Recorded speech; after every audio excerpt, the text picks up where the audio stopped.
Welcome to this edition of Shelby This Week. Here are some of the stories we have for you. Some very special Shelby Township businesses were honored with awards. And one building comes down and another one will soon be built in its place. We tell you about this construction site along the Van Dyke corridor. We have all these stories and more on this edition of Shelby This Week.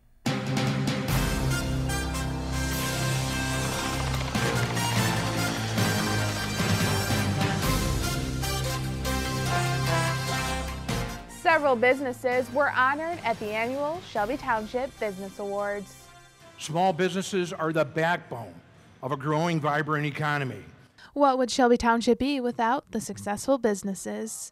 This year's 2019 Business Awards held at Antolin Shelby brought out local leaders and, of course, the owners and managers of these award winners. Last year, Shelby Township saw 135 new businesses open their doors, with 49 new businesses opening in our Downtown Development Authority corridor on Van Dyke Avenue. Winners this year included the Mission Church for Community Redevelopment, Lettuce as Emerging Business, Detroit Fish House as Hospitality, Bickford of Shelby Township for Healthcare, and Antolin Shelby for Advanced Manufacturing.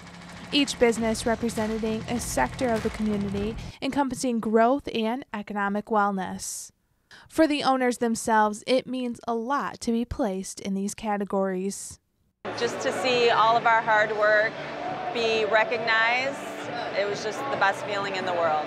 With so much growth over the past year, residents can expect more business and investment in the community. What we're seeing is a reflection of everywhere else in the county. And so with that being said, I tell you, I couldn't be more proud to live here. We've seen what's happening as far as our median household income on the rise. The value of our homes are now on the rise. Educational attainment levels are on the rise. Everything is increasing here in Macomb County. We may be living probably the best of times Macomb County has ever seen. And so seeing these companies thrive and do so well and people want to make Macomb their home, I'll tell you, there's a reason why there's 870,000 people in Macomb County. And not just people living here, but working here as well. We got one of the most talented workforces than anywhere else in the entire country as well. You can watch the 2019 Shelby Township Business Awards in its entirety on ShelbyTV. The corner of Van Dyke and 22 Mile will look quite different. Construction crews were hard at work last week tearing down an existing office building. The plan for that corner is a brand new 10,000 square foot building for retail space. On one end, a drive-through will be allowed for a tenant if needed. Building owners were struggling to fill the spaces, according to Glenn Wynn, director of Shelby Township's Planning and Zoning. He estimates the building was about 30 to 40 years old. Especially in the Van Dyke corridor, new business and growth has really expanded the last several years, and Wynn expects to see more improvements in the coming years.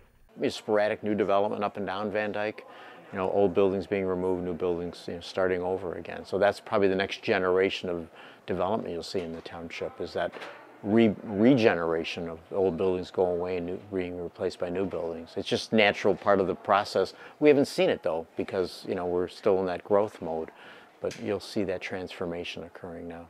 Although this project and the tearing down of the office building was not part of the township's continuous efforts to limit blight, another project across the street was and is almost complete as a new gas station. The opposite corner where you have the Circle K, that was one of our blight initiatives. That site was under-maintained.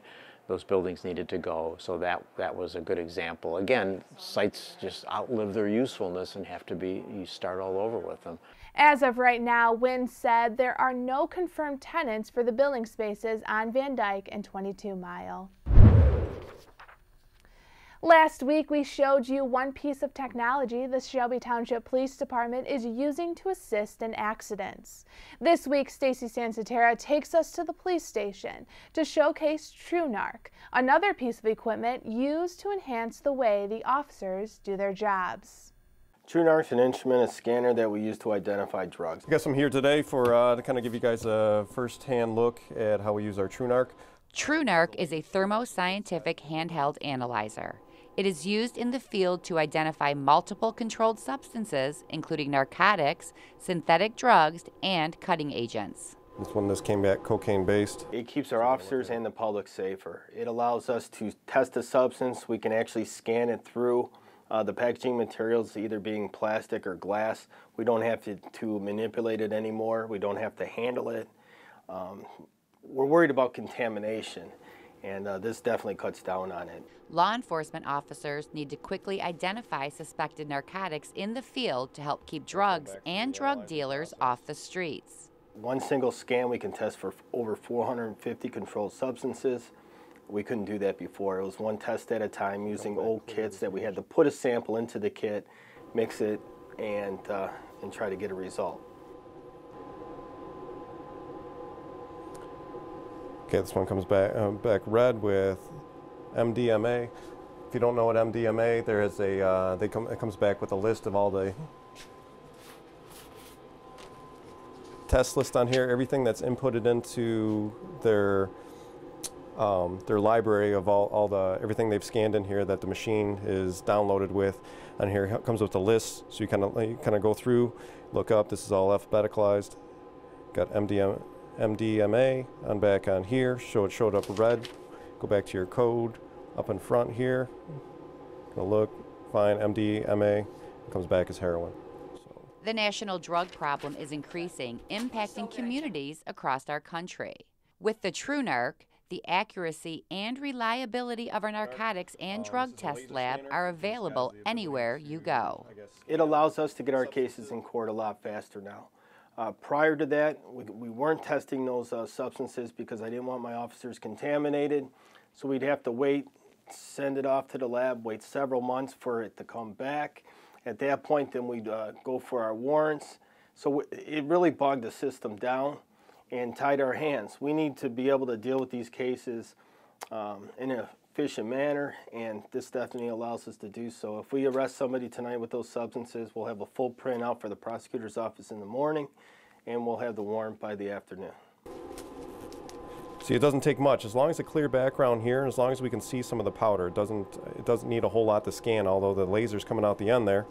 So all it's got to do is be able to catch some of the substance you want to read. So I'll go through the pass, and then I'm going to go up to the scan button now that we did the self-check. Going to hold the laser on whatever substance you have. Hit scan. Again, it's going to ask you, do not scan suspected energetic materials. It means the laser's coming out the end. And hit scan. New technologies can offer law enforcement many useful methods for combating criminal activity. TruNarc not only expedites drug identification, it also keeps our officers safe in this ever-changing world. Look at how much the drugs changed in the last several years. It's no more just heroin or just cocaine out there. They're mixing it with many things. And the TruNarc actually, we can identify the cutting agents also. So if we test a sample of cocaine, we can potentially find heroin and other substances, or fentanyl and other substances in there. So as much as they're advancing, we need to keep up with them too. For Shelby This Week, I'm Stacy Sansatera. You can see more on this policing technology on Straight Talk. Still ahead on Shelby This Week, this annual Lions Club charity event is right around the corner. Learn where you can buy your tickets. Gather up your old electronics because next month will be the first electronics recycling day of the year. Stay with us for more Shelby This Week.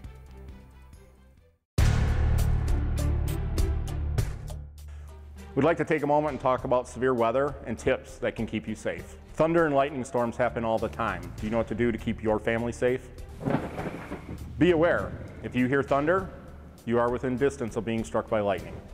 If you're outside, look for shelter inside a large building, home, or in a hardtop vehicle, and remember to stay away from windows.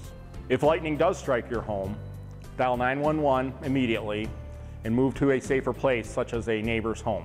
During a lightning storm, there is no safe place outside. Do not seek shelter under a pavilion, as this type of structure does not provide enough safety for you. Never stand under a tree during a lightning storm. As there's many technical reasons for this, just remember a tree can and will be used as a lightning rod. If somebody is struck by lightning, call 911 immediately.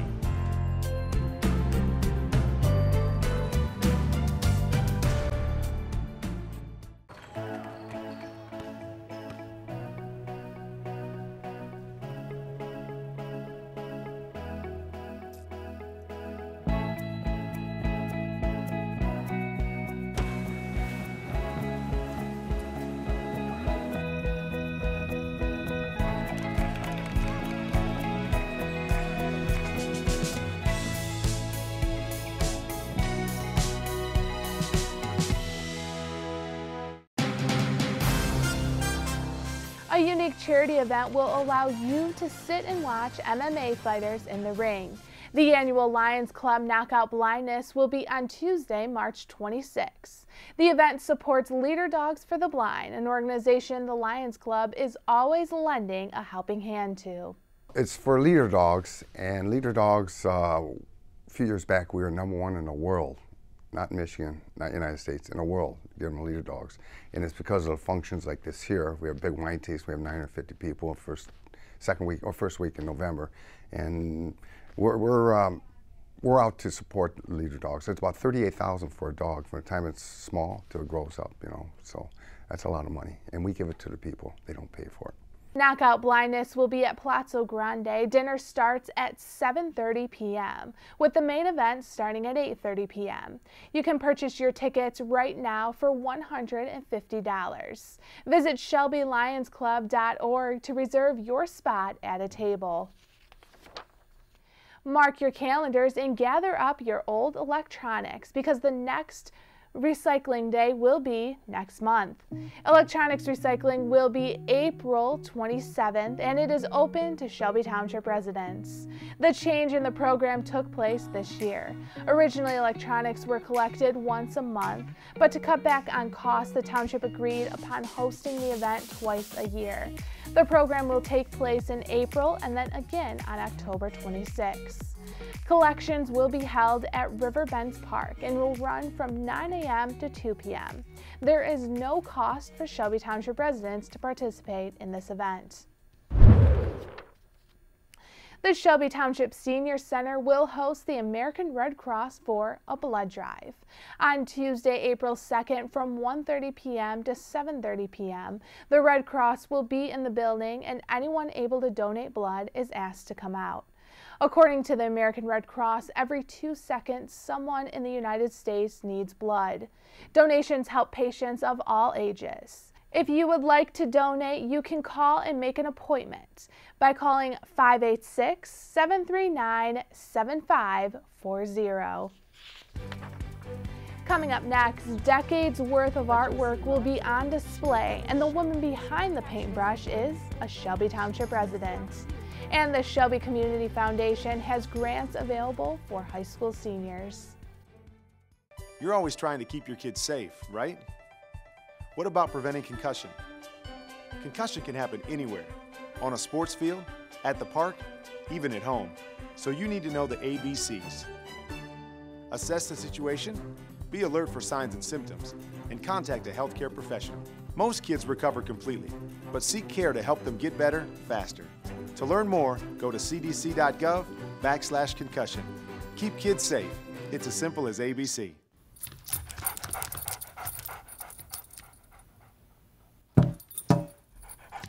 There's a shelter pet who wants to meet you. Meet one today. Visit theshelterpetproject.org. Adopt. With a knack for art, this local artist has many of her paintings on display throughout Macomb County, including a painting right here in the municipal building. I've always loved the Heritage Garden. So when I see the Heritage Garden, I see it from the parking lot looking down at it. And I see the path that goes into the area where the gazebo is and goes around the lake, and I'm trying to get everything in there. And while you may always be able to catch Margaret's artwork in the municipal building, for just 1 month you can also catch it in Romeo at the Starkweather Art Center. The lifelong artist is featured in an exhibit. This is a culmination of many of those years. A lot of these paintings go back 20 and 30 years. That's why we're calling it a retrospective. You can see if I've gotten any better, because I probably haven't changed much. But you'll see lots of different shapes of paintings on different types of backgrounds. Her canvases showcase her passions in life, or things she has just found beauty in along the way. I just feel so good. I really, it's not like a hardship. It's not like I'm really doing work. I get a pen in my hand for a pen and ink drawing, and it just feels good. It feels like, and I've got to be careful, because if I'm doing a home portrait or a real building, you don't play around, you can't do a lot of erasing. But it's just a sense of being where you're supposed to be at that time. After countless art fairs, Margaret knew this was the right time to display her work at Starkweather Art Center. Margaret's been one of our long-time supporters, and we just have been in contact with her more recently again, and she asked if she could have a show, and that's pretty much how it works. We do shows, set shows per year, like our member show. If you're a member of Starkweather, and anybody can become a member, you can enter our member show in February. We have a set show in September with the Romeo Guild of Art called the Thumb Show. But during the rest of the year, we actually seek out artists, that either solo artists or groups of artists to come and, petition to do a show. And we select the ones we like to have. We like to have a big variety. Abstract art, landscapes, portraits, and Margaret's show is a retrospective showing the art over her lifetime, and she's quite prolific. She's done a lot of pieces. Over 100 pieces of work are on display, and for anyone who visits, Margaret hopes that you can look at it from your own point of view. I hope you all look at everything in the gallery and see this is one person's whole lifetime, but you can do your lifetime. Don't be afraid to try things. So many people are so afraid they'll be judged from some mistake. Don't worry about your mistakes. Make them, get over it, get on with the show. Be sure to check out her show in downtown Romeo at Starkweather Arts Center. They are open Thursday through Saturday. Every year, the Shelby Community Foundation allows high school students an opportunity to apply for scholarships for higher education and trade schools. Since 1996, the foundation has awarded over $132,000 in scholarships. The typical amount awarded to an individual is $1,000. All applications are being accepted right now. Students have until April 1st to submit an application. If you are interested in applying, visit shelbycommunityfoundation.org/scholarships. 1, 2, 3. Just in time for their St. Patrick's Day celebration, Dooley's Tavern had their ribbon cutting. While their doors have been officially open for well over a month, they were welcomed into the Sterling Heights Regional Chamber of Commerce with this official ceremony. Members of the community joined owners Jim and Lisa. The tavern is located on Van Dyke, just south of 24 Mile. That's all we have for this edition of Shelby This Week. Remember, you can always watch us online or on Facebook. Just search Shelby TV. We will leave you now with scenes from the Shelby Township Senior Center St. Patrick's Day Luncheon, which featured a bagpiper. Enjoy, and thanks for watching.